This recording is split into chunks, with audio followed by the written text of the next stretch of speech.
세션 5입니다. 그 숄더 케이스 디스커션 타임입니다. 좀 이제 점심 드시고 졸리고 그러는 시간인데 강의만 하면 더 졸릴 것 같아서 아주 재미난 케이스를 네 선생님이 아마 저희들한테 보여줄 것 같습니다.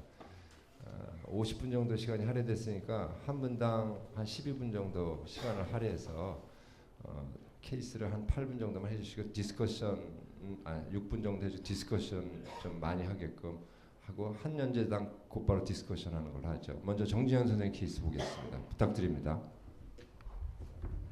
네, 가톨릭대학교 정지현입니다. 40세 남자 환자가 이제 레프트 숄더 페인을 주소로 2일 전에 넘어졌습니다. 그래서 엑스레이, CT와 엑스레이 들고 이제 저한테 찾아왔었고요.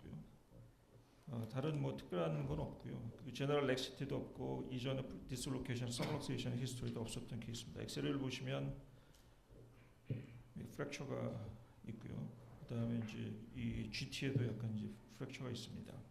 CT를 보면은 안티리어 쪽에 그라운드 프랙처가 있으면서 디스플레이스가 있고 역시 이제 그 코로나 섹션, 세지탈 섹션에서도 역시 디스플레이스가 있어서 수술이 필요하다 생각을 했습니다.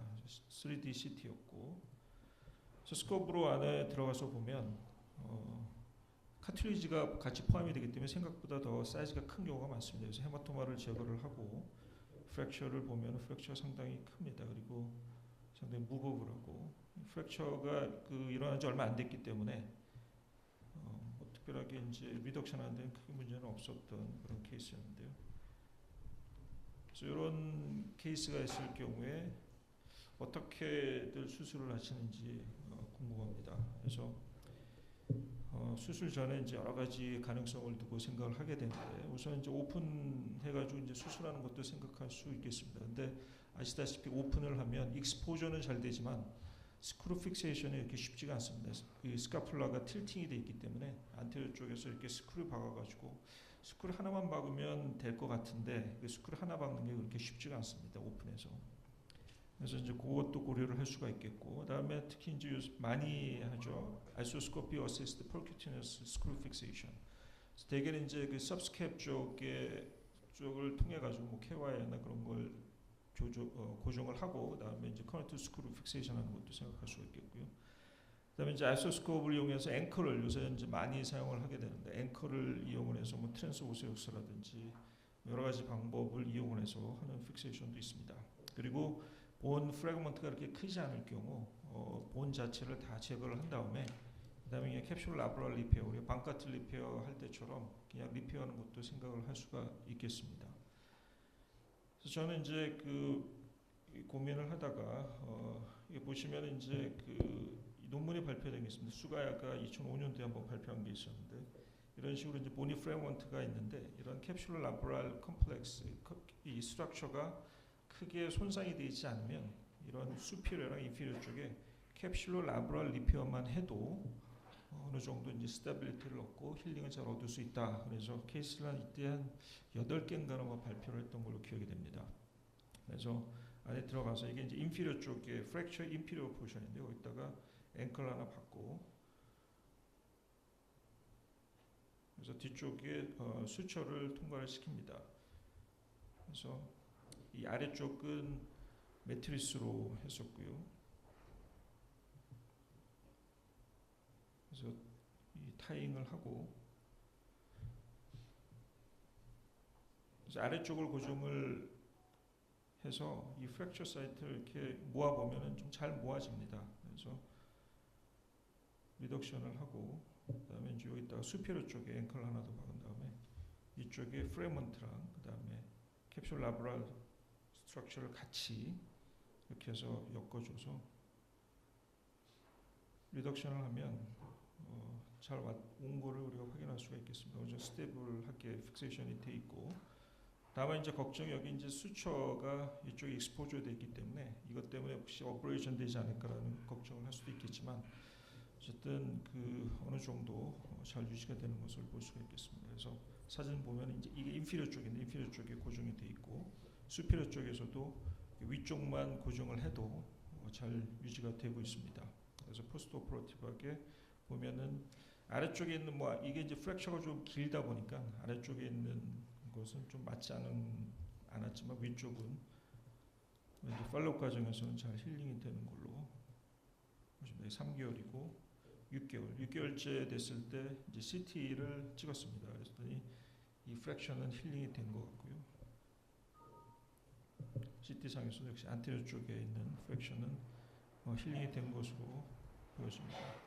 이제 약간 안테리어 쪽으로 그 포드 엘리베이션 약간 제한이 좀 있지만 그래도 크게 문제 없이 잘 진행했던 환자입니다. 그래서 일단 이런 글랜드 프랙처가 있어요. 아까 같은 케이스에는 이 프랙처 프레임먼트가 상당히 길게 돼 있기 때문에 그게 이제 우리가 앵커를 이용해서 이 프랙처 프레임먼트를 이렇게 감싸 가지고 수치하는 건 사실 좀 어렵습니다. 길게 돼 있기 때문에. 그래서 트랜스 오세우스로 하든지 그렇게 해야 되는데 그게 여러 가지로 좀 테크니컬하게 힘든 면이 있기 때문에 그런 경우에 셀렉티브한 케이스에 있어서는 특히 그 캡슐러 라브럴 스트럭처가 어느 정도 헬티할 경우에는 그 본을 자체를 고정을 하는 게 아니라 인피리어 쪽이나 수피리어 쪽에 그 라브로 캡슐라 리가멘트 자체를 픽세이션 해도 어느 정도 유지를 할 수 있고 힐링을 얻을 수 있다는 그런 케이스를 제가 가져놨습니다.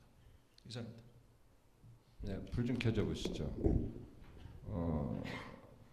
그러니까 먼저 한번 청중들한테 여쭤볼게요. 지금 우리 선생님 보여준 정지영 선생님 보여준 이 지금 테크닉 아주 잘했다 하고 조금 부족하다로 둘로 나눠보죠. 자, 손 한번 들어보시죠. 눈치 보지 말고 정지영 선생님 눈 감아주세요. 잘했다. 저 정도면 충분하다. 예. 그리고 조금 부족하다. 저거 안 붙을 수도 있는데 좀 그렇다. 예. 압도적으로 아주 지지를 받고 계신데 뭐 힘을 좀 쓰신 것 같아. 자, 부족하다의 대표로 문현회 선생님이 이유를 한번 얘기해 주시죠. 너무 좀 과하십니다. 저 사이 좋은 사람입니다, 둘이. 정 선생님 제가 볼 때 저기 운이 좋으면 저게 딱 붙어줄 수가 있는데요. 저게 뒤집어질 수가 있고요. 또 젊은 나이에서는 이 본을 잘 물기가 딱딱해서 어려울 때가 있어서 저는 저럴 때는 반드시 오픈하는 것이 좀 환자를 위한 것이 아닌가 해서 좀 그렇게 하고 있습니다. 그래서 뭐 교수님 좋은 결과는 축하드리는데 50세가 이전이라면 오픈이 좀 낫지 않았을까, 조금 오버 리덕션도 해볼 수도 있지 않았을까 생각을 해보고 있습니다. 그 점에 대해서 정지현 선생님 반론해 주시죠. 예, 일단은 이제 본을 통과시키는 게 어렵습니다. 이 케이스 같은 경우는 본이 프랙처가 그냥 립만 딱 부러진 게 아니라 아래쪽으로 해서 길게 돼 있기 때문에 그런 경우에는 사실은 이 픽세이션하기가 좀 어렵고요. 네. 그래서 지금 한 거는 본을 통과시킨 건 아니고 레브룸만 픽세이션 한 겁니다. 인피리어 레브룸, 그다음에 수피리어 레브룸, 캡슐이랑 같이. 그래서 그게 이제 인다이렉트하게 보니 프래그먼트가 같이 붙은 거죠. 유현 선생님 왜 일어났어요?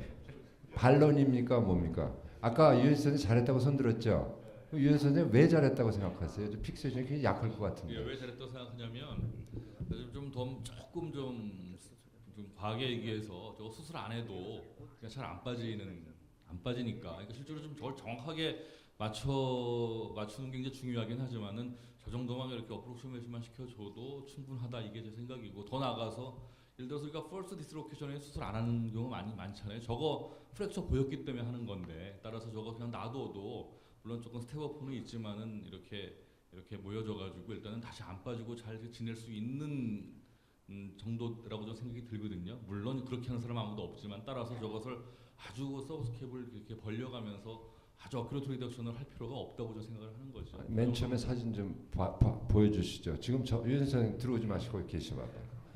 아니 저렇게 떨어졌는데 저렇게 벌어져 있는데 저거를 수술 안 해도 되겠다. 아니요, 그러니까 저 수술을 하는 목적이 정말 저걸 오스테오아스라이티스가 없이 아주 행복하게 정상으로 하겠다, 마음을 먹으면 해야 되는 거고, 저것이 단지 리디스로케이션만 맞겠다는 목적으로 하면 안 해도 될 수도 있다, 이런 뜻이에요. 그러니까 하는데 우리가 목적이 어디냐? 우리가 해야지. 저걸 안 하면 어떻게 해? 그러니까 뭐 예를 들어서 저런 정도에서 생각보다 그 오스트랄 저기 앞쪽에 그렇게 뭐 항상 닿는 건 아니니까 움직일 때 그러니까 실제로 뭐 디스로케이션만 안 된다는 하는데 우리가 개념을 알았어요. 그럼 네, 정지현 그런 쪽으로 선생님 생각하는 알았어요. 말이죠. 예. 좀 잠깐만 있어봐. 정지현 선생님 그러면 안 해도 되는 걸 지금 했다고 생각해. 거기에 대해서 좀 얘기 좀.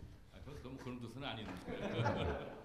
예, 뭐 글쎄요, 뭐 저도 이제 그 수술을 많이 하는 사람은 아닌데 저는 이제 어쨌든 인디케이션을 잡을 때 가장 인디케이션 우리가 좁게 잡느냐 넓게 잡느냐 할 때 좁게 잡으면 우리가 한 1mm 정도, 그러니까 1cm 이상의 디스플레이스먼트가 된다면 우리가 수술을 하는 게 좋은 걸로 되어 있습니다. 작게는 3mm까지도 얘기를 하는데요. 그래서 일단은 뭐 이 케이스를 보면은 그 사이즈로 봤을 때도 한 20% 정도 되는 것 같고, 그래서 일단 인디케이션으로 봤을 때는 뭐 이렇게 넓게 잡은 것 같지는 않고요. 좁게 잡았어도 이건 수술을 하는 게 좋지 않았나 그런 케이스입니다. 물론 이 사람이 이제 디스로케이션이 계속 됐었던 환자고 뭐 인스터빌리티가 계속 있다면 당연히 해야 되겠지만 그렇지 않아도 그냥 엑스레이만 봐서도 우리가 어느 정도는 좀 수술이 인디케이션이 되지 않나 그런 생각을 하고 있습니다. 일단 저기 그레노이드 리인프렉션인데 벤카르트, 보니 벤카르트하고 그레노이드 리인프렉션의 데피니션이 어떻다고 생각하세요? 같다? 뭐 방카르트는 일단은 이제 뭐 디스로케이션 돼가지고 본을 물고 보니 방카르트로 우리가 이제 얘기를 할 수 있겠고요. 그러니까 그 그냥 글레노드 프랙션은 우리가 디스로케이션이 되지 않아도 그러니까 뭐 엑시얼 컴프레션이나 그런 거에서도 부러질 수 있죠. 그러니까 제 말씀은 그러니까 이제 목적이 그 디스로케이션을 방지하는 거라면 안 해도 될 수 있다 뭐 이런 뜻이지. 그러니까 해야 된다는 뜻이지만 다 알고 아시죠? 있어요. 예, 그런 거예요. 자, 좀 정리해 보면 일단은 사이징을 해줘야 돼요, 그죠? 3CT나 이런 걸 통해 가지고 얼마나 크기가 얼마 되는지 사이징이 돼가지고 일반적으로 저희들이 알려져 있기로는 미디움 사이즈 이상, 즉 25% 이상 그레노이드가 침범됐을 때는 그래도 오픈 쪽이 조금 낫다. 이렇게 아직까지는 문헌상에서는 그 전까지는 아스로스코프로 가능하다라는 건데 아스로스코프를 과연 위 아래 두 개만 잡아서 저것이 성공을 완전히 대부분의 환자들이 다 성공할 거냐라는 거는 약간은 저는 퀘셔너블하다고 봅니다. 컴프레션 해주는 어떤 그런 역할을 해주는 것이 없고 단지 위아래로만 잡아서는 저 프래그먼트가 메인테인 돼 있을 뿐이기 때문에 임모빌라이제이션을 조금 오래 해야 되고 그러다 보니까 스티프해지는 또 문제가 또 발생되고 이런 게 있어요. 그래서 할 수만 있다면은 이 전체의 아티큘러 서페이스의 디멘전도 중요하지만은 뎁스 길이 미디알로 떨어진 그 길이가 충분히 길지 않으면 거기서도 한번 떠서 올릴 수 있다든지 아니면은 일본에서는 케이와이어 같은 걸로 어떻게 재주를 펴가지고 또 구멍 뚫고 막 그래가지고 픽세이션을 하는 그런 테크닉도 합니다. 그래서 저렇게 보니 벤카르트 내지는 엔테리어 인페리어 리인프렉션은 우리가 경우에 따라서는 이 아스로스콤 리페어가 굉장히 제한되기는 합니다. 그런데 아주 좋게 결과도 아주 좋고 그러니까는 잘 봤습니다. 뭐 달리 추가적으로 하실 말씀. 예, 지금 좀 전 말씀하신 것처럼 그 두 개 위 아래만 보정하는 걸 사실 부족한 면이 좀 있을 수가 있습니다. 그래서 혹시 부족하면 그 사이에다가 본을 통과하는 트랜스오세어스 수처를 이용을 해서 픽세이션 한번 할 수도 있고요. 또 한 가지는 좀 전에도 말씀하셨지만 수피로 인피리어만 캡슐 라브랄 스트럭처만 고정을 했을 경우에 단점 중에 하나가 좀 얼리 모빌라이제이션 하기가 좀 어렵다는 단점이 있습니다. 그래서 우리가 이제 리허빌리테이션 할 때 조금 신중을 기해야 된다는 단점이 있지만 수술 자체는 사실은 우리가 보통 하는 방카트 리페어랑 같기 때문에 어려움이 없다라는 어려움이 적다라는 장점은 있는 걸로 생각이 됩니다. 네, 고맙습니다. 김성현 선생님 케이스. 박수는 이따가 한꺼번에 받치게 할게요. 안녕하십니까. 제가 오늘 말씀드릴 내용은 그 아스로스코픽 서브스캡 리페어 케이스입니다. 여자 78세 환자로 그 5년 전부터 시작되는 우측어깨 통증과 위압감을 주소로 내원한 환자입니다. 환자 그 이학적 검사상에서는 우측어깨 외전이 좌측에 비해서 증가된 소견 관찰되고 있었고 특징적으로 벨리프레스 테스트 스트롱 포지티브 소견 관찰됐습니다. MRI상에서는 엔테리어와 수피리어 커프 쪽에 테어 소견이 발견되었는데 특히 이제 수프라스피라투스 텐던의 그 머슬큘러 포션에서 이제 지방 변성과 함께 서브스캡은 그 풋프린트의 풀 랭스를 인볼브하는 컴플리트 테어 소견이 관찰되었습니다. 환자는 그 컴플리트 풀 티크니스 서브스캡 테어와 엔테리어 스피리어 커프테를 동반한 그 테어 임프레션 하에 관절경을 이용한 그 리페어를 시도했습니다. 아스로스코픽 서브스캡 리페어는 가장 중요한 것은 수술 시에 가장 중요한 것은 시야 확보가 가장 중요한 것으로 생각합니다. 서브 아크로미얼 스페이스와는 달리 서브 코라코이드 스페이스에서 서브스캡 리페어가 진행되기 때문에 수술 공간이 굉장히 좀 제한적이고 수술 시간이 경과함에 따라서 소프트 티슈 스웨일링이 빨리 발생하기 때문에 그 포스티리어나 스피리어 커프하고 서브스캡 테어와 같이 동반됐을 경우에는 우선적으로 서브스캡 테어에 대해서 먼저 리페어를 시행하게 됩니다. 비트 체어 포지션하고 그다음에 라테랄 테키드 포지션하고 그 포지션에 따라서 수술 시야 확보와 또 이제 리페어에 보다 용이한 포탈 위치 및 매뉴버가 조금씩 달라질 것으로 생각합니다. 저는 그 비트 체어 포지션을 주로 사용하는데요. 일반적으로 이제 아스로스코피 로테이터 커프 리페어 때 하는 시팅 포지션보다 각도를 좀 가능한 한 많이 낮추면 그 수술하는데 서브스캡 테어 확인이 좀 더 용이할 것으로 보입니다. 어시스턴트가 팔을 뒤쪽으로 밀어주는 그 포스티리어 레버 푸시를 이용하고 한 60도 정도 맥시멈 포워드 엘리베이션 한 다음에 인트로듀션을 하게 되면은 서브스캡 테어 확인이 좀 더 용이할 것으로 보입니다. 이 환자 경우에서는 이제 프리오프로 바이셉스 텐던 럽처가 있었기 때문에 바이셉스 테노톰이나 테노데시스 같은 그런 프로시저는 필요하지 않았고요. 저는 주로 포스테랄 포탈하고 라테랄 포탈을 번갈아 가면서 뷰잉 포탈로 하고 이제 엔테리어 스피럴 라테랄 포탈에서 텐던의 엔테리어 쪽과 포스테리어 쪽 매니플레이션을 하고 그다음에 이제 풋프린트 프리프레이션을 합니다. 그 엔테리어 포탈을 통해서 앵커를 삽입한 다음에 그 서브스캡에 대해서는 그 매트릭스 수처 리페어를 이제 시행하고 있습니다. 우선 이제 서브스캡 리페어를 한 다음에 그 수피리어 커프에 대한 그 리페어를 시행해서 이제 마지막으로 관절격으로 확인했을 때 뭐 어느 정도 그 봉합이 된 것으로 이제 생각을 했습니다.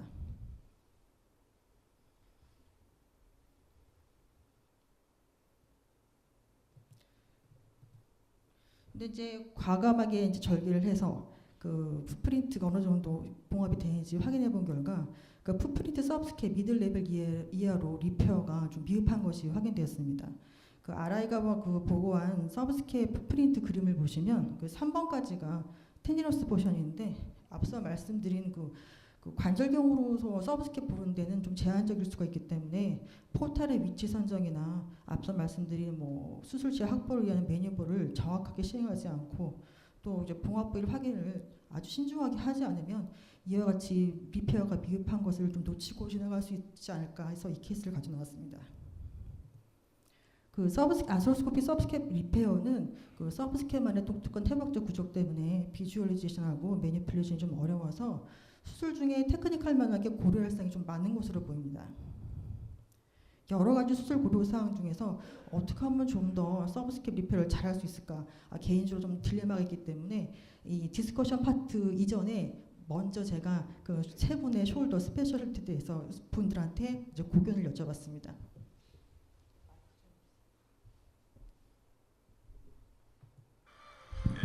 아마 서브스캡에 컴플리트 테어된 경우이라도 대부분의 경우 이제 리딩 엣지에 이렇게 콤마 사인으로서 유지가 되는 경우가 많더라고요. 그러면서 코라코이드 베이스에 이렇게 어디전 되는 경우가 많기 때문에 저 같은 경우는 비치 체어 포지션에서 포스테럴 포털 뷰를 그대로 사용해서 보고 70도는 쓰지 않습니다. 30도에서 그대로 보면서 여기 서브스캡의 리딩 엣지 부분을 이렇게 안테리어 포털 그리고 서브칸 포털을 이용해서 안테리어 슈페리어 포털을 통해서는 트랙션 좀 해보면서 이 어디전을 릴리즈 시키게 되면 상당한 부분 당겨오는 것 같습니다. 특히 서브스카프팔 리세스 부분을 잘 처리해서 그쪽에 어디전 등을 충분히 제거를 해야 되고요. 또 미들 그래핑걸 리거먼트와 서브스캡의 어디전 된 부분을 이렇게 릴리즈 해버리면 앞쪽, 뒤쪽 슈페리어 마진이 충분히 당겨오는 것 같습니다. 그렇게 해서 당겨오는 만큼 풋프린트의 메디얼 사이드 한 5mm 그 정도까지 메디얼리션 시키는 것은 크게 문제 없다고 되어 있으니까 풋프린트를 충분히 프레퍼레이션해서 픽세이션 하게 되면 앵글은 이제 서블크레면 포탈에서 앵커가 들어가게 되면 피치 체어 포지션에서도 적당하게 앵글이 나오는 것 같아요. 그래서 그쪽에서 앵커 인서션하고 그 다음에 타이는 안테리어 슈페리어 포탈로 이렇게 그런 식으로 테크닉을 하고 있고요. 저 같은 경우는 이제 리트렉션 때 이런 경우에는 뭐 다른 무기가 마찬가지로 슈즈 브릿지는 사용하지 않고 싱글 로우로 리페어를 하면서 테노데이시스 이펙트를 유지해주는 것이 중요할 것 같습니다. 그래서 아이솔레이트 티어의 경우라도 그렇게 리페어가 가능하면 충분히 가능한 거고, 매시브 티어 경우에 그럴 경우에는 이제 역시 이렇게 사용함을 해서 트랜스버스 포스 커프를 유지해준 것은 효과이기 때문에 습스캡을 너무 타이트하게 리페어할 필요는 없지 않나. 그래서 당겨오는 만큼 리페어하고 포스레 커프도 이렇게 밸런스를 맞춰주게 되면 트랜스버스 포스 커프 유지되면 올드에이지 환자에 있어서 이렇게 습스캡과 스프라스프란토스 역할이 유지가 되면서 펑션이 많이 좋아지는 것 같습니다. 65세 이상 되신 분의 서브스케플라리스 풀 시크니스 테어일 때 어떻게 했으면 좋겠느냐 얘기 주셨는데요. 저는 벌써 퍼스트 파센반부터 끊어졌다고 그 얘기를 드리면 저는 비치 체어 포지션에서 하고요. 엘보에다가 브레이스 걸어서 트랙션을 갑니다. 그러면 우리 로테이션 시키기는 그건 행잉돼 있으니까 훨씬 편하고, 앞에서 펠로우스의 어시스턴트가 팔을 앞에서 뒤로 눌러줍니다. 코라코이드 밑에 스페이스가 늘어나거든요. 그 스페이스에서 일을 하고, 코라코플라스티는 저는 대부분 해주고 있는 편이에요. 그러면 공간이 그 밑에 한 1cm 정도 공간이 있어서 수술하기가 편합니다. 저는 수처 브릿지를 이용해서 수술을 하고 있고, 메디알로는 안티리어 포탈에서 박아서 해주고, 만일에 퍼스트 파셋을 넘어가는 테어가 있다 그러면 엑슬라 쪽에다가 애디셔널 포탈 하나 뚫어서 수처 브릿지 할 때 수처 후기 패싱을 양쪽에서 하도록 해주고 있고요. 그러니까 우리가 보통 로테이터 커프 리페어 하면 이렇게 수처를 해서 스코프하고 쓰는 거를 하나를 더 움직여서 내려와서 하는 식으로 해주고, 퍼스트 파셋만 있다 그러면 일반적인 안티리어 포탈에서 수처 후기를 가지고 패싱이 다 가능하세요. 그래서 타일을 해준 다음에 라테랄 메디알은 타일을 하고요. 아까 보신 것처럼 이렇게 메디알 사이드에서는 익스터널 로테이션은 수처 후기에 있어서 셔틀 릴레이를 하시고, 인터널 로테이션 뉴트럴 포지션에서 메디알로 타일을 한 다음에 라테랄에 하실 때는 두 개를 다 서브스케플할 수 있는 레서 투러트 위에다가 라테랄 로의 앵커를 받기가 어려우세요. 그래서 저는 하나의 앵커는 어디에다 놓냐면 GT의 앞쪽 부분에다가 박아주고요. 세컨 앵커는 대부분의 경우 바이셉스 톰이나 데시스가 돼 있기 때문에 그 구멍에다가 앵커를 박아서 바이셉스의 테노데시스 효과를 리인포스 해주는 그런 리페어 방법을 사용하고 있습니다. 또 있나요? 네, 한 케이스만 더 드리겠습니다. 마지막입니다. 섭스캡 테크닉은 참 어려운 테크닉인데요. 저는 일단 모빌리제이션이 가장 중요하다고 생각해요. 그래서 섭스캡 주위로 안테리어 캡을 안 치리다는 이미지하고 코라코이드 주위로 안테리어 이미지해서 릴리즈를 충분히해서 모빌리티를 유지하는 것이 중요한 거고, 그 다음에는 소위 말하는 우리 슬링 부분, 섭스캡이 부착되는 콤마 부분에다가 슈체를 하나 걸게 되면 거기가 아주 두꺼운 조직이기 때문에 티슈를 홀딩하는 파워가 훨씬 더 좋을 것 같아요. 그리고 나머지는 일반적인 우리가 슈퍼스 구슬을 하듯이 똑같이 하면 되겠고요. 가능한 슈처를 여러 가닥 있는 실들을 보통 요즘은 세 가닥 있는 앵커들이 많이 나오니까 그런 걸 이용해서 여러 개다가 이 실을 패싱시키면 좀 홀딩 파워가 좋지 않을까 이렇게 생각이 됩니다. 자, 불 좀 켜줘보세요. 이 경우는 슈프라스피네투스, 서브스캡 두 개 다 끊어진 거죠. 네. 다 끊어진 거죠. 여러분 이런 경우에 지금 아티큘라 사이드에서 매니저를 했지 않습니까? 서브스캡이. 여러분들은 여기에서 컴플리트하게 서브스캡이 같이 끊어진 동반된 경우입니다. 이런 경우에 인트라아티큘라로 서브스캡을 먼저 꼬매고 그다음 슈프라스피네투스를 또 버절 사이드 쪽에서 보면서 꼬맨다라는 지금 그렇게 하신 거죠. 그거와 아니다. 그냥 버절 사이드 쪽 사이드에서 슈프라스피네투스를 먼저 꼬매고 서브스캡을 나중에 꼬맨다. 두 개입니다. 그죠? 우리 조합을 하려면 그렇게 되죠. 그래서 1번 한번 손 들어보세요. 1번 하겠다. 2번 하겠다. 오케이. 자, 1번의 주자 한번 나와서 이유를 얘기해 줘 보시죠. 1번. 네.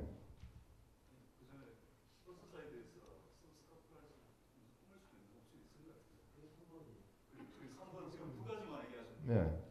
오히려 더 많이 하는 거는 그 벌써 사이드에서 SSD를 먼저 꾸매고 그 다음에 다시 SSD를 네. 꾸매는 방법이 그래서 그게 뭐, 좀더 그럼 그렇게 합시다. 그러면 안에 버절 사이드에서 꾸맨다에 찬성하신 분, 그에 유현수 선생님 얘기 좀 해주세요. 왜 그쪽에서 하는 게 좋을까? 반대 주자도 잠깐 서브스캡이 나와서 얘기해 끊어지면 주세요. 인트라티큘러에서 하면 쉽잖아요. 일단 그맨 위에는 하기가 너무 쉽고 좋은데 아주 사이즈가 컸을 때 거기 먼저 꼬매버리면 이제 나머지는 이제 이 니들이 안다니까 포탈을 저 볼사나 뭐 엔트로 수페리로 바꿔야 되잖아요. 그러면 이제 저 밑에 있는 세컨 서드 파셋을 꼬매기가 좀 어렵죠. 미리 꼬매놨으니까. 그래서 아예 열려 있는 상태로 밑에부터 이렇게 올라와야 되는 거죠. 사이즈가 크면은. 근데 사실은 근데 하다 보면 그것마저 못할까봐 이제 그 인트라티큘러에서 할 수 있는 걸 빨리 하고 싶은 유혹이 좀 있기는 하죠. 근데 사실은 크면은 밑에부터 이렇게 올라와야지 훨씬 더 이펙티브하고 그 밸런스를 맞춰서 그러니까 밑에부터 올라온다는 건 뭐야? 버저 사이드에서 서드 파셋부터 이렇게 밑에부터 올라가는 버저 거죠. 사이드서부터. 위로. 버저 사이드에서. 근데 이제 아티큘러 사이드에서도 리뷰할 때도 아티큘러 사이드에서 이렇게 수트 패스를 한 다음에 타이할 때는 수피라부터 꾸며 타이하지 않고 타이할 때는 이제 버섯 사이드 넘어가서 밑에서부터 올라오지 않습니까? 인트라티큘러에서 저 밑에 서드 파셋 이게 보이나요? 잘 안 보이죠. 그것 때문에 근데 버섯 사이드에서 봤을 때 서드 파스 미들 레벨 이하도 사실은 어렵지 않나 하는 생각이 들어서 이 케이스를 가지고 나왔습니다. 네, 그 반대 의견. 매영 선생님. 저는 그 김성현 선생님 의견에 찬성하는 이유가 뭐냐면 그때 옛날 그 김영규 선생님도 밖에서 미국에서 갔다 왔을 때 서브스케플라리스가 관절경 내에 보이는 부위는 30% 왔다 갔다 하는 정도입니다. 그래서 거기에서 풀티크니스 테어가 됐다면 실제로는 아주 미미한 정도의 테어이기 때문에 인트라아티큘러 리페어를 해서도 충분한 인티그리티로 유지가 될 수 있고 나머지 벌써 사이드도 살아있기 때문에 그 후에 그 또 한 포탈로 모든 걸 해결할 수 있기 때문에 쉽게 그 끝낼 수 있기 때문에 저는 인트라아티큘러 리페어를 좀 더 선호하는 편입니다. 그럼 선생님은 서브스캡 먼저예요, 슈퍼스프라투스 먼저예요? 서브스케플라리스 먼저 합니다. 대부분 그렇습니다. 네. 네, 시간이 뭐 많지가 않아서 뭐 정리를 해보면 인트라티큘러에서 앵커링을 서브스캡 파셋에다가 몇 개나 박을 수 있을 것 같아요. 그러니까 그 프랑스에서 1992년도에 보고된 바에 의하면 라테랄보다 비치 체어가 더 익스포저가 더 쉽다고 하는 논문이 있더라고요. 근데 그게 익스포저가 쉽더라도 만약에 라테럴은 한 어퍼 포션의 40%만 확인할 수 있고 비치 체어는 한 어퍼의 3분의 2까지는 확인할 수 있다. 그래서 맥시멈 이제 앵커를 삽입하면 2개는 삽입할 수 있는데 이 2개 앵커 사이의 거리가 또 문제가 될 것 같습니다. 너무 가깝게 박으면 뭐 2개 박아도 큰 효과는 없을 것 같은 생각이 듭니다. 네, 저는 컴플리트하게 이렇게 럭처가 되면은 인트라티큘러로 앵커링 2개 이상은 받기 어렵다라고 생각을 하고 우리가 오픈을 예를 들어서 해가지고 서브스캡을 디태치 시켰다가 다시 붙이려고 그러면 몇 개나 뜹니까? 한 6개씩 막 뜨지 않습니까? 근데 그거를 앵커 2개가 잡기에는 인트라티큘러는 조금 역부족이지 않나. 그래서 서브스캡이 컴플리트하게 럽처되면은 버전 사이즈에서 보면서 하는 것이 조금 더 낫지 않나 이렇게 개인적으로 생각합니다. 어쨌든 뭐 좋은 케이스 보여줘서 고맙습니다. 네. 토론할 게 더 많긴 하지만 시간 관계상 김철홍 선생님 케이스 보겠습니다. 예, 동아대 김철홍입니다. 저는 그냥 디스커션이 될지는 잘 모르겠습니다만 그 아주 드물게 엑스트라 그다음에 인트라아티큘러 인볼브먼트가 같이 되어 있는 PBNS가 한번 경험을 해서 이렇게 같이 공유하고자 합니다. PBNS 피그멘티드 빌루노듈러 사이노바이티스는 인구 100만 명당 1.8 케이스 정도로 굉장히 드문 곳으로 되어 있고 대부분이 모노아티큘러고 또 대부분이 보고된 그 케이스들의 80% 이상은 니 조인트입니다. 숄더는 그 펌메드를 검색해 보면 한 40내 정도 보고되어 있는데 그 중에서도 익스트라 아티큘러 타입은 굉장히 드문 곳으로 되어 있습니다.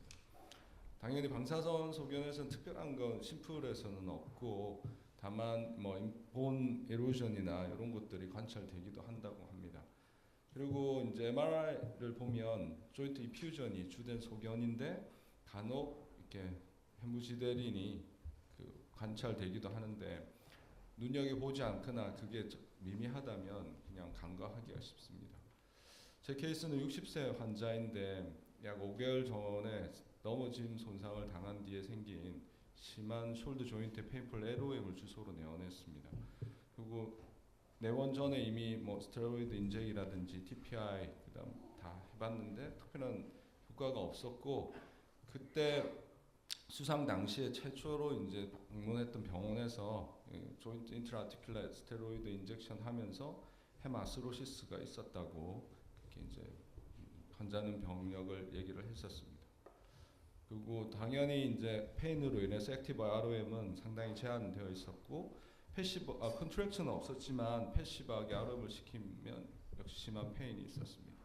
보시는 바와 같이 피지컬 익자미네이션들은 그 일반적인 로테이트 커프 디지즈에서 보이는 소견들이 포지티브 파인딩이었습니다. 단순 방사선이고 MRI를 찍었는데 조인트 이퓨전과 밑에 쪽에 사이노비움들이 좀 하이퍼트로피되어 있는 소견이었습니다. 사실 처음에는 PBNS라고 생각도 못했습니다. 왜냐하면 이렇게 이제 주된 소견이 그 로테이트 커프 테어일 거로 생각을 했습니다. 나중에 이제 리트로그레이드하게 보니까 이렇게 해모지데린처럼 보이는 것이 있긴 했습니다.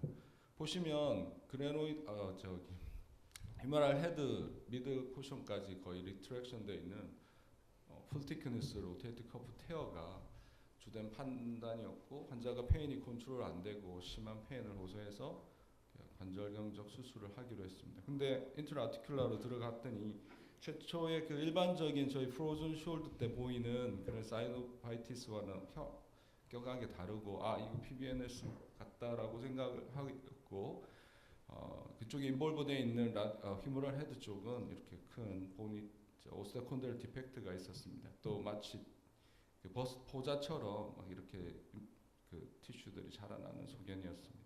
근데 문제는 로테이트 커프 쪽이 인트라아티큘러에서 살펴보니까 인텍트했습니다. 당연히 풀 티크니스 테어가 있을 거라 생각했는데 이제 버절 사이드 들어가니까 아 이게 버절 사이드 파셜 테어인가 하는 근데 이걸 어떻게 꼬매지 하는 그런 아주 희한한 소견이 있었습니다. 근데 사실은 이것들이 밑에 다 커프는 인텍트했고 다 그 벌자와 그런 사이노 인프레메이션 된 사이노비들이 이렇게 어디전 되어 있는 그런 양상이었습니다. 동영상을 잠깐 보시면 아티큘라 사이드는 이렇게 이제 그 롱헤드 바이셉스 텐던 주변에 주덱에 이렇게 인볼브되어 있었고 아까 보여드린 휴머럴 헤드에 그런 큰 오스테오콘드럴 디펙트가 있었습니다.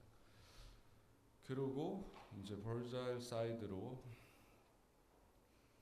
들어가 보면 아까 같은 그런 이렇게 인텍터한 이런 소견이 주된 소견이었습니다. 그래서 자세히 이걸 처음에 이제 제거를 하는데 약간의 용기가 필요했는데 왜냐하면 처음에 생각에는 이거 로테이트 커프 아닌가 하는 그게 있어서 근데 보니까 이렇게 다 어디전돼 있고 제거하고 나서는 비교적 깨끗한 소견을 얻을 수 있었습니다. 제거 후의 사진들인데 중요한 건 이제 익스트라아티큘라 타입의 그런 PBNS를 숄더에서 보고한 게 거의 없습니다. 2000년대 들어서 이제 조철원 선생님이 그 이때는 오픈 익시전 바이옵시를 했고 서브아크로말 벌섹토미도 오픈을 한 결과가 있었고 그래서 아마 많은 경우에 스코프로 하는 거는 레크런스 레이트가 마치 저희도 임팩티브 그 인펙션 됐을 때처럼 리커런스 레이트가 좀 있어서 오픈을 추천하는 경향이 있는 것 같습니다. 그런데 2013년도에 이제 구미나 등이 9케이스를 모아가지고 했더니 사이드백터 아스로스코피로도 효과적인 뭐 있다고 다행히 그런 보고는 있었습니다. 제 경우도 7개월째인데 아직 리커런스 그 에비던스는 없고 환자의 펑션과 페인도 많이 좋아졌습니다. 좀 일반적으로 생각한 그 상황과 좀 달라서 경험을 공유하고자 케이스를 발표하였습니다. 네, 고맙습니다. 불 좀 켜줘 보시죠. 이거 사진 좀 MRI 찍은 거 좀 돌려줘 보시고요. 자, 왜 풀스크니스라고 내가 보기에는 풀스크니스 아닌데 로테이트 코프 T2의 TD 이미지 상에서 보면은 다 저 텐던 포션이 지금 가고 있기 때문에 저기 텐던의 이대만 해지는 뭐 이런 형태지 저게 커프로 보지는 않는데 커프로 진단됐었나요? 네. 그래서 근데 사실 내가 보면 그렇게 그 볼 수도 섀도우가 다 있기 때문에 네. 그러니까 T1도 같이 봐줘야지 돼요. 그래서 저거는 일단 MR상에서는 로테이트 커프 테어가 일단 아니에요. 두 번째 룰아웃을 하기 위해서 지금 조직 검사 해가지고 지금 피그멘티드 빌루노드 사이노베이트 네네. 나온 건가요? 예. 그 조직학적으로 어떤 특징이 있을 때 그게 PVNS라고 합니까? 제가 리뷰를 안 했습니다. 죄송합니다. 그 왜 그러냐면은 트라우마를 받은 적이 있다라고 네. 하고 네네. 하니까는 트라우마 후에 나오는 그런 트라우메리칸 뭐 사이노바이티스일 수도 있다라는 생각이 없지 않아 있어가지고 말씀을 드립니다. 비교적 그 바이옵시 그 패톨로지 판단은 그 정확하고 특징적인 소견을 다 갖추고 있었던 것으로 제가 알고 있습니다. MR상에서 해머지들인 그런 것들을 어떻게 판단한다고 뭐 들은 바 있습니다. T2에서 이렇게 이제 다크하게 나오는 이런 부분들입니다. 그러니까 리뷰를 다시 그 수술이 끝나고서 찾아보니까 이제 놓쳤던 부분들이 이렇게 까맣게 보이는 것들이 MRI 상이에요. 그러니까 저렇게 몽글몽글한 게 꽉 차 있는 경우는 경우에 따라서는 사이노벨 콘드로마토시스나 이런 경우에도 저렇게 또 보이는 경우가 있거든요. 그래서 콘드로마토시스는 아닌 것 같고 그 저기 네, 금방 네. 그 교수님 말씀하신 내용은 노둘라 타입일 때 네. 그렇게 딱 보입니다. 그러니까 메스 라이크하게 이렇게 찾아보니까 있는데 아주 재밌게 봤는데요. 나는 이 케이스 레포트 옛날에 안 해서 할 말은 없는데 내가 굉장히 오래전에 10몇 년이 15년 넘었을 거예요. 그때인데 비노도노 사이노바이티스 숄더인데 인트라아티큘라도 있고 엑스트라아티큘라 그러니까 캡슐 엑스트라 캡슐라로 덤벨 쉐이프로 있는 걸 봤어요. 퍼포레이션 되면서. 네. 그래서 나중에 그 스코프로 하려다가 좀 유명해서 열었거든요. 열었더니 바깥에 있는 메스가 엑시랄 너브를 꽉 싸고 있어요. 엑시랄 너브 그걸 통과하고 있었어요. 그래서 열기 참 잘했다는 케이스가 있는데 그거는 티피컬한 트라우마 히스토리 없고요. 그렇고 바이옵시상에서 내가 알기로는 비노도노 사이노바이티스는 스트로말세의 하이퍼프레저가 있어야 돼요. 그리고 헤모시데린 피그멘트가 있어야 되고 자연셀이 있어야 돼요. 자연셀이 헤모시데린 피그멘트를 먹는 거 이런 것이 확실하게 발견돼야지 트루 비노도노 사이노바이티스 그렇거든요. 그리고 대개는 아까도 보지만 카트리지를 퍼포레이션 막 해요 이렇게. 네. 그런 게 보이는 게 티피컬한 비노도노 사이노바이티스는 패솔로지컬이 그게 확인돼야 된다 이렇게 생각하고 옛날에는 케이스 레포 못한 게 굉장히 한이 되는데 아니 오르신 말씀입니다. 저도 케이스를 봤을 때 자이언트셀까지 나오는 거 패솔로지를 봐야지 그냥 봐가지고 그냥 스콥상에서 이 해머리직한 그런 사이노비움이 막 자라나온 걸 가지고는 그 파인딩을 PVNS라고 함부로 진단 내리면 안 된다라는 거죠. 그래서 요 경우는 제가 바이옵시 결과를 안 붙였을 뿐이지 네. 결과가 나왔습니다. 고맙습니다. 네. 자 마지막 케이스는 구미차병원의 단진명 선생님 케이스입니다. 부탁드립니다. 조금 줄여서 좀 해주시죠. 시간이 지금. 소개 감사합니다. 저는 구미차병의 단진명입니다. 20세 남자 환자로 우측 어깨 운동 시에 통증으로 내원했습니다.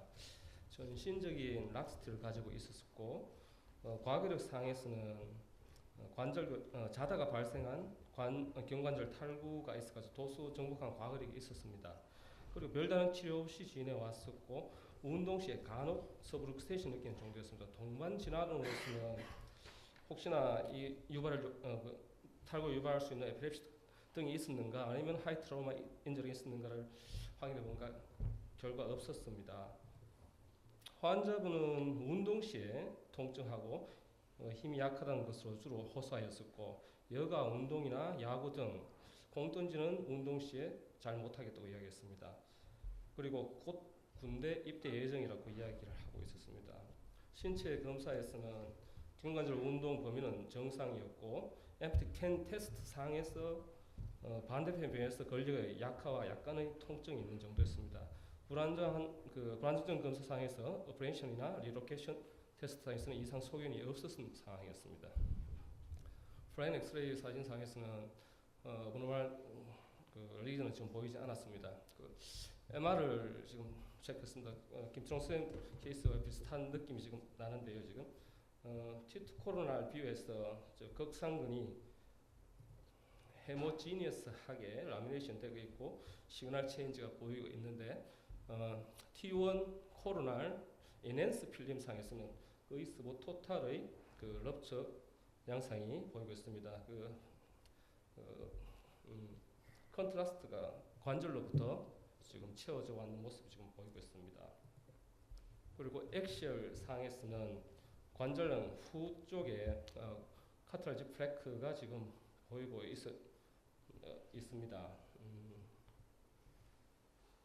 그리고 엔테리어 사이드에서는 메디알리 리트랙트 되는 라브럼이 보이는 덴시티는 감소되어 있지만은 전반적으로 그 다크 시그널로 같이 앵걸핑 되듯이 나타나가 있습니다.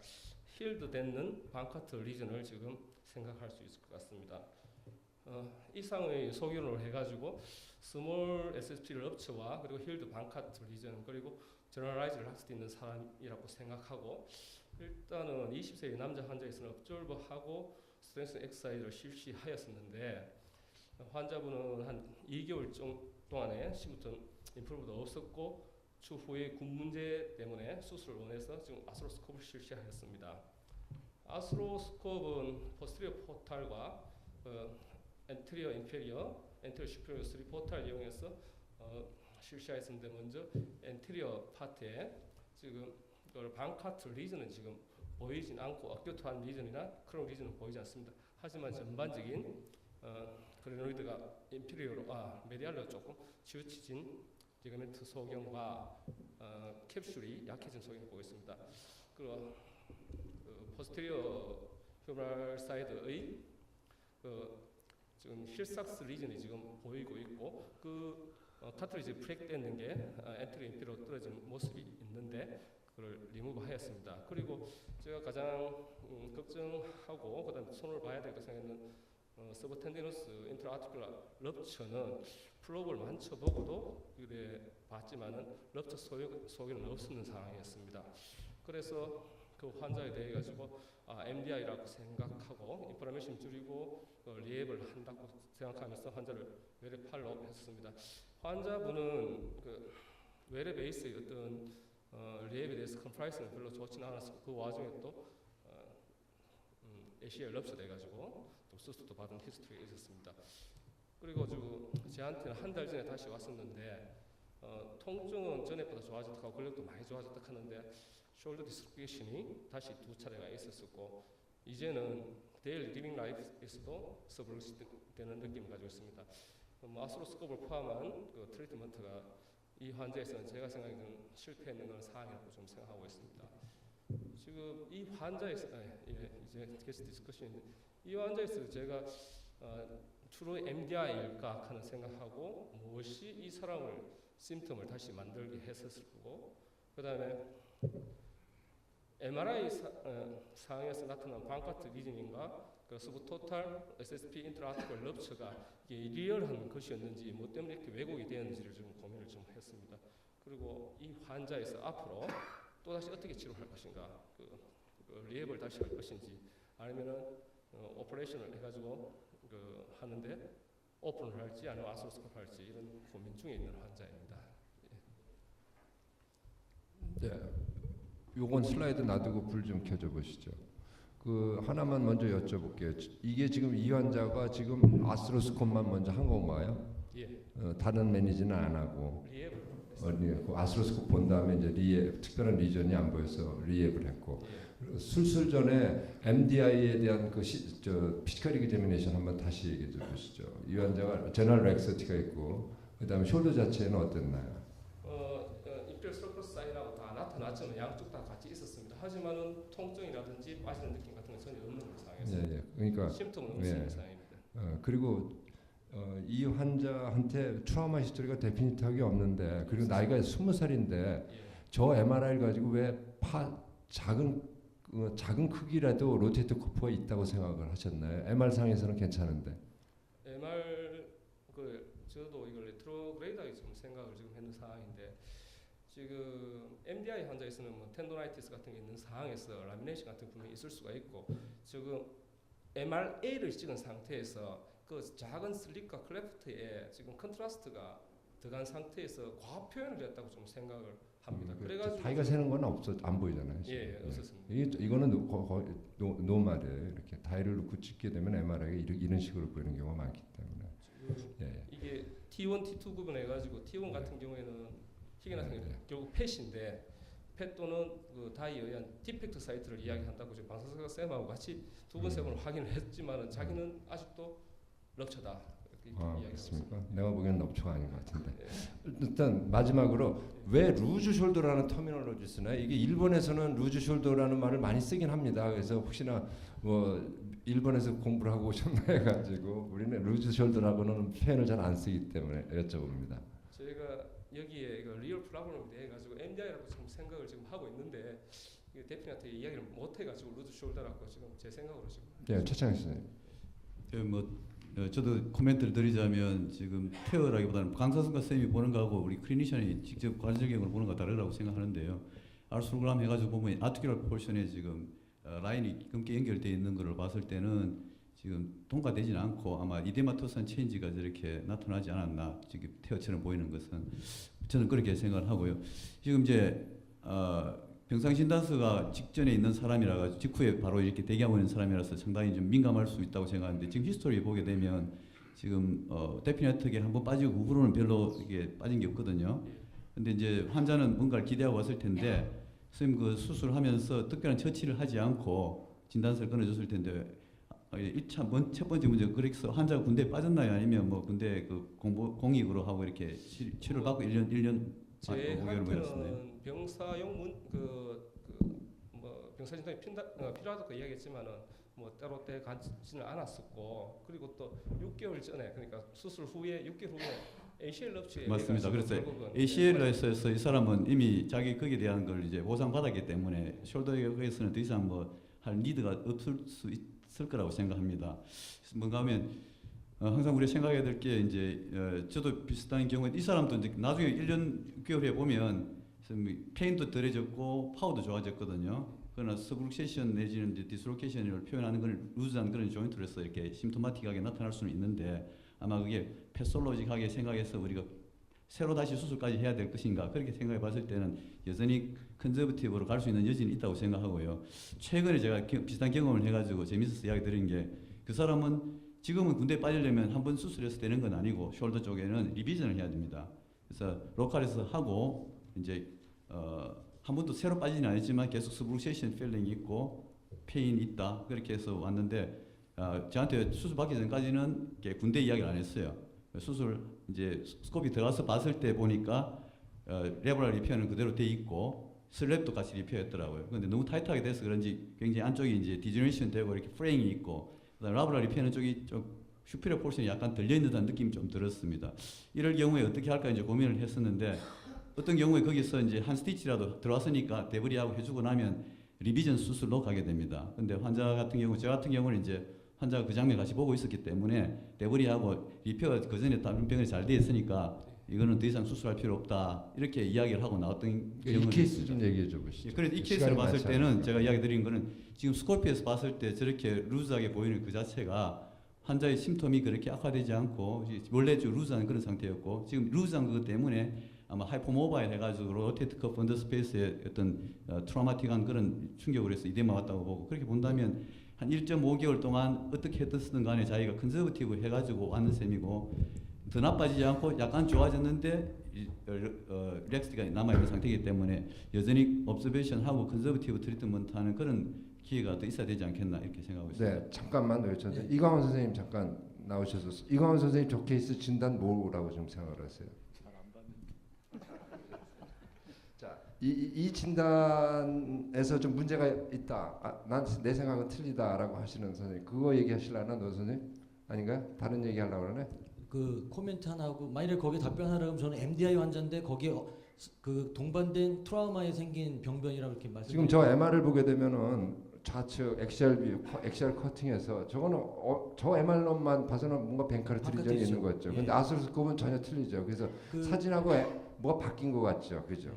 지금 환자가 바뀐 사진이 바뀌었든 어쨌든 그런 느낌이 들어요. 저 MR을 가지고는 뱅카르트를 의심 안 할 수는 없죠, 그죠? 네, 말씀하세요. 네, 맞습니다. 예.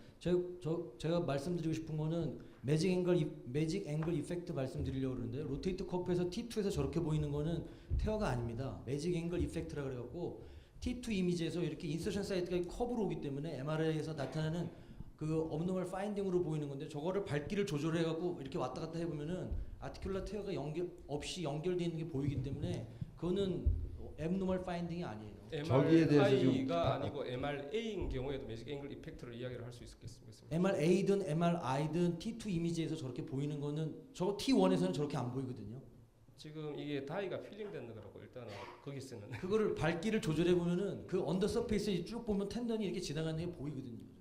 네, 그거는 맞는 말인데 엄밀하게만 해서 저거는 매직 페노멘은 내가 보기에는 아니에요. 일단은 조도 차이에서 나타나는 현상이죠. MDI 때 저렇게 로테이터 커프가 이 오버 유스돼 가지고 텐데네티스 오는 거 굉장히 흔한 거기 때문에 저거는 진짜로 뭐가 있다고 저는 보는 거죠. 그러니까 굉장히 흔한 거 대신 일을 하는 거기 때문에 앞뒤에 머슬 밸런스가 안 맞고 하기 때문에 그 주변에 있는 머슬들이 일을 하는 거 하다가 궁극적으로 저 부분은 많이 찢어지는 부위 아닙니까? 야구 선수들 같은 경우에는 이 20살 전에도 다 찢어지는 거니까 저거는 조금 생각을 해봐야 되는. 저거는 MRI를 갖다 밝기를 딱 긁으면요 텐던 딱 나와요. 물론인데 노기철 선생님 말씀하신 게 어떻게 보면 맞는 것 같아요. MR 저 관절경으로 다 보신 거죠? 예, 다 봤습니다. 그러니까 이제 뭐 우선 눈으로 직접 봤으니까 제일 중요한 게 관절경 소경인 것 같고 지금 그 스콥 사진에서 보면은 그 관절랑 이 그레노이드 내려가는 게 굉장히 좀 급격하거든요.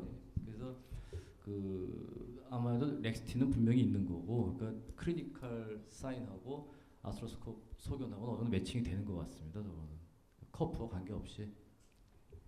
자, 그러면 마지막에 진단은 이제 그 정도 내려졌는데 마지막에 치료를 어떻게 할 거냐라는 거에 대해서 문영래 선생님 뭐 한번 치료 어떻게 할 것 같아요? 치료 어떻게 했으면 좋겠어요? 저기 이제 저렇게 질문을 했는데 문영래 선생님 같으면 어떻게 하시겠어?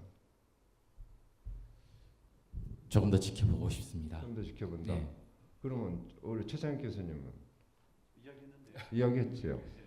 뭐라고 얘기했지? 아니 답만 얘기해줘. 답만. 스트렝스 엑사이즈 좀 짜고 하는 해보겠습니다. 얘기지. 예. 이현희 선생님은 서지컬 트리트먼트 하겠어요? 저기 사실은 죄송한데 예. 간단하게. 춘천에서 근무할 때 예. 빠진 사람은 다 저런 거예요. 다 네, 군대 네, 스스로 그러니까 안 하겠다. 스스로 빼는 거죠. 그러니까 스스로 빼면은 특징이 아주 미니멀 방칼 있고 미니멀 힐삭 있고 그래요. 아주 수술하기 좋고 그러니까 저런 경우는 뭐 해달라면 해주는데 그냥 놔둬도 잘 되는. 저 카트리지 다 망가지면 어떻게 해야 돼? 저게 지금 이제 망가지고 있는데. 저거 굉장히 익셉셔널한 케이스예요. 잘 안 망가지는 거예요. 사실은 저런 네. 케이스는. 아 근데 망가진 걸 봤잖아 지금. 아 예. 자 그럼 나 같으면은 수술을 하겠다 한번 손 들어보세요. 해달라면 해준다. 이 환자는 해달라고 할 거 아니야. 군대도 있으니까. 그러면 한다. 아 절대 하지 않겠다. 예. 나머지 사람들은 뭐 꿀먹은 벙어리인지 참. 예. 제 생각은 일단은 스트렝스닝 엑서사이즈가 더 맞긴 맞는 것 같습니다. 지금은 저 MR을 보면은 보니 뱅카르트 있고 그런데 그 스콥상에서 확인이 됐기 때문에 지금 요 단계에서는 만약에 확인이 안 됐으면 스콥은 높겠지요. 분명히 높을 수 있어요. 저 앞이 엑시얼 커팅 저 리전 때문에. 근데 들어가서 보고 현재 저 정도라면은 일단은 루즈한 조인트 MDA는 맞긴 맞는 것 같아요. 그 카틀리지 포션도 우리 김 교수가 얘기했듯이 좀 언유절한 케이스 그래가지고 또 군대 문제도 있고 하고 그러니까는 일단은 조금 더 스트렝스닝으로 가고 일단 군대 보내놓고 그 다음에 생각해보는 게 어떨까 생각이 듭니다. 뭐 대부분 좀 어려웠기 때문에 판단하기가 그렇게 쉽지는 않을 거라고 생각이 들고 저 단계에서 환자 심텀을 계속 진짜 군대 문제가 아니라 계속 불편하다면 사실상 의사로서 뭔가를 해주긴 해줘야 되는 그런 또 의무감은 있기 때문에 쉽지는 않은 결정인 것 같습니다. 현명한 여러분들의 판단이 필요하지 않을까 생각이 듭니다. 시간 관계상 마치도록 하고 이 네 분한테 박수를 치면서 끝내도록 하겠습니다. 고맙습니다.